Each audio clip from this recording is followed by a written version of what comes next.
The NHS framed Lucy Letby. I'm going to tell you today how NHS incompetence is the real cause of the death cluster at the Countess of Chester Hospital, and how one poor, stupid nurse who made a number of silly mistakes has been framed as a result. Hello everyone, this is Andre Walker. Thanks so much for watching this video. Please do subscribe and hit the bell notification icon. It's the best way to absolutely guarantee you get all my videos before they are as soon as they are released. Before they're released, well, that wouldn't be possible. Okay, before I start, I just want to say that some people have said that given that Lucy Letby's been convicted of 7 child murders and 8 child attempted murders, it would be wrong for the family to go through having to listen to the case being reopened time and time again.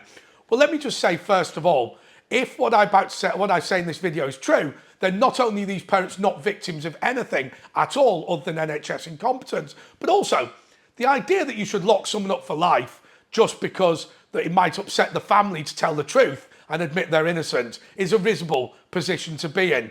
Before I start anything, I want to talk a little bit about a Holocaust educational dinner I attended. They were talking about how sometimes having no evidence of something can nonetheless encourage people to believe it's true. And you think, what on earth? Well, we hear it all the time with things like conspiracy theories. Listen to this example. They said that they'd met a chap who'd been involved in the Holocaust in the SS in the 1940s. But he had been arrested by the Russians, who simply stuck him in a gulag until German prisoners of war were allowed to come home.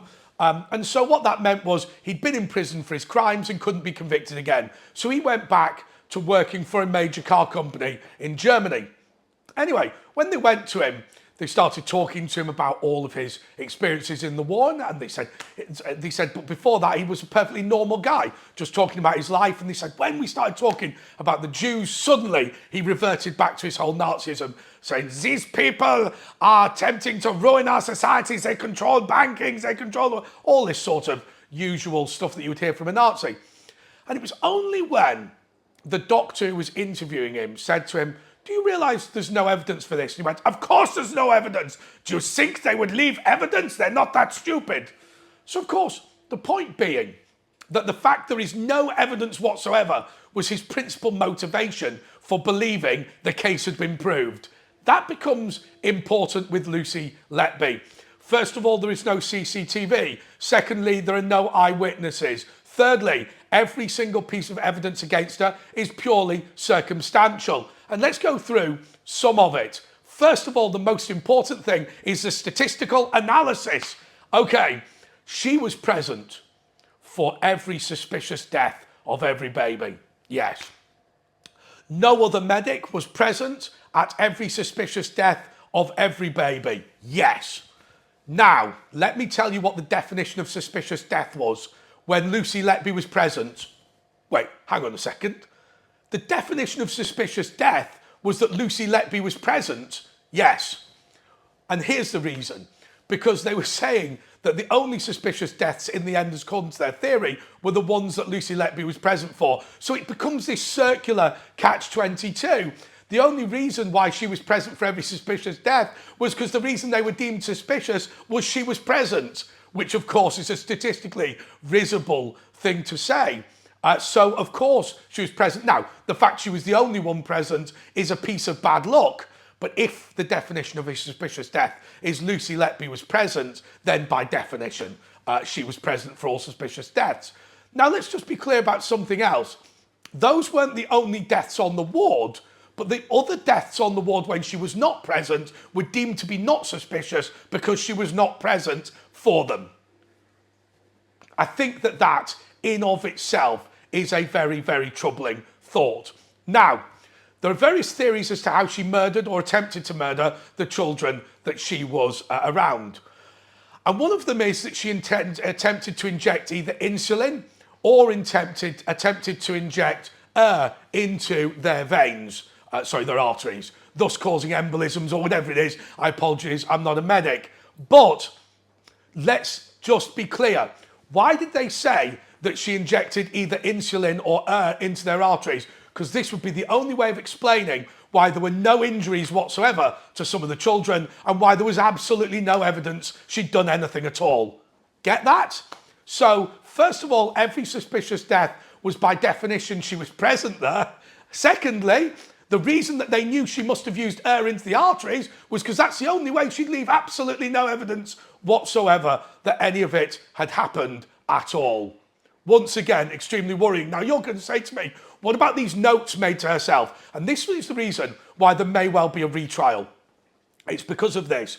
Because nobody would speak to her, her therapist said to her, look, why don't you write down what everyone thinks of you?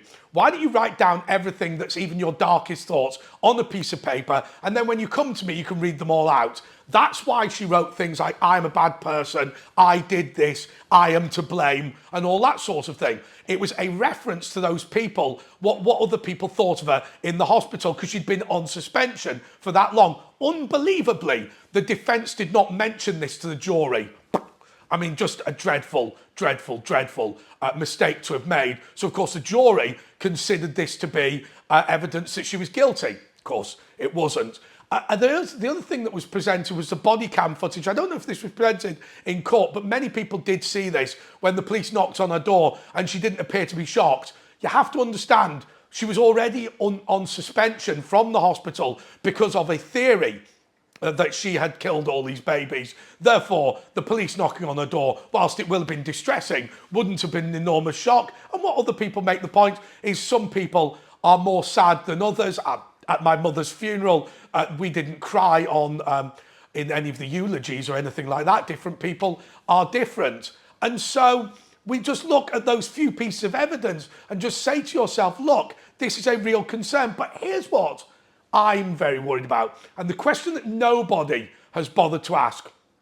There was a serious meltdown at Mid-Staffs Hospital. You'll remember all that. And loads of the management and others were fired because the number of deaths that took place. It was a dreadful hospital, and there were all of these patients that end up dying because of poor management, poor cleanliness, poor facilities. Now, how far away is Mid-Staffs from Chester? It's not very far at all. In fact, it's just one stop on the West Coast Main Line, or maybe two or three, but it really isn't very far at all. Now, I don't know who are the management at the Countess of Chester Hospital, but I bet you 10 quid that many of those relics from Mid-Staffs who were thrown out for being terrible did not cease to be NHS professionals and instead went to the Countess of Chester Hospital. And so what's happened here is very simply this, that there has been a cluster of deaths for whatever reason, and the medics and the management at the hospital were so unwilling to admit that it might be their own failings in care that instead they decided to fit up Lucy Letby. Now, I admit that they are like the Nazi commander and may not have consciously done it, but I believe that we are talking about, once again, another person who's been sacrificed on the altar of our love of the NHS. How on earth can you reform an institution which on its 75th birthday, the whole of the British establishment went to Westminster Abbey and thanked God for its existence? Unbelievable. Time to free Lucy Letby. Until next time, goodbye.